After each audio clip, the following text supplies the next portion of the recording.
For latest news, subscribe our channel and press the bell icon. Never miss any news. നമസ്കാരം, ഇത് one India Malayalam. പ്രതിപക്ഷ പാർട്ടികൾ ഭരിക്കുന്ന സംസ്ഥാനങ്ങളിലാണ് വർഗീയ സാമുദായിക സംഘർഷങ്ങൾ ഏറെയും നടക്കുന്നതെന്ന് കേന്ദ്ര ആഭ്യന്തര സഹമന്ത്രി കിരൺ റിജിജു. ന്യൂനപക്ഷങ്ങൾക്കും ദളിതർക്കും നേരെ രാജ്യത്ത് നടക്കുന്ന അതിക്രമങ്ങൾ സംബന്ധിച്ച് ലോക്സഭയിൽ കഴിഞ്ഞ ദിവസം നടന്ന ചർച്ചയ്ക്കിടെയാണ് കിരൺ റിജിജു ഇങ്ങനെ അഭിപ്രായപ്പെട്ടത്. ഗോസംരക്ഷണത്തിന്റെ പേരിൽ നടക്കുന്ന അക്രമങ്ങൾ സംബന്ധിച്ച ചർച്ചയിൽ സർക്കാരിനെ പ്രതിരോധിക്കാനാണ് വർഗീയ സംഘർഷങ്ങളുടെ കണക്കുകൾ കേന്ദ്രമന്ത്രി സഭയിൽ ഉദ്ധരിച്ചത്. 2014-16 കാലത്ത് രാജ്യത്ത് ഏറ്റവും കൂടുതൽ വർഗീയ സംഘർഷമുണ്ടായ സംസ്ഥാനങ്ങൾ കേരളം, ഉത്തർപ്രദേശ്, പശ്ചിമ ബംഗാൾ എന്നിവയാണെന്ന് കിരൺ റിജിജു ലോക്സഭയിൽ വ്യക്തമാക്കി. 2014-16 കാലത്ത് രജിസ്റ്റർ ചെയ്യപ്പെട്ട പോലീസ് കേസുകളുടെ കണക്കുകൾ ചൂണ്ടിക്കാട്ടിയാണ് റിജിജു ഇക്കാര്യം വ്യക്തമാക്കിയത്. പ്രതിപക്ഷം എതിർപ്പുയർത്തിയപ്പോൾ സംസ്ഥാന സർക്കാരുകൾ ലഭ്യമായ കണക്കുകൾ ഇവയാണെന്നായിരുന്നു മന്ത്രിയുടെ മറുപടി.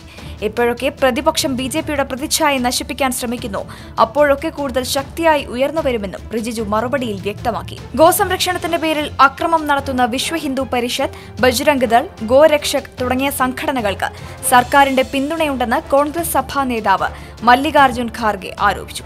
കേരളത്തിൽ ഒരാൾ കൊല്ലപ്പെട്ടപ്പോൾ മുഖ്യമന്ത്രിയെ വിളിച്ചുവരുത്തി.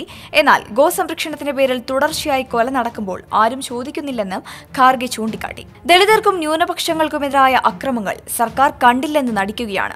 ആൾക്കൂട്ടക്കൊലയുടെ ദുരന്തങ്ങൾ അനുഭവിക്കുന്നത് ഈ വിഭാഗങ്ങളാണ്. ബിജെപിയുമായും RSSുമായും ബന്ധമുള്ള സംഘടനകളാണ് ആക്രമണം നടത്തുന്നതെന്നും ഖാർഗെ പറഞ്ഞു. പ്രധാനമന്ത്രി പറയുന്നതും പ്രവർത്തിക്കുന്നതും തമ്മിൽ ബന്ധമൊന്നുമില്ല.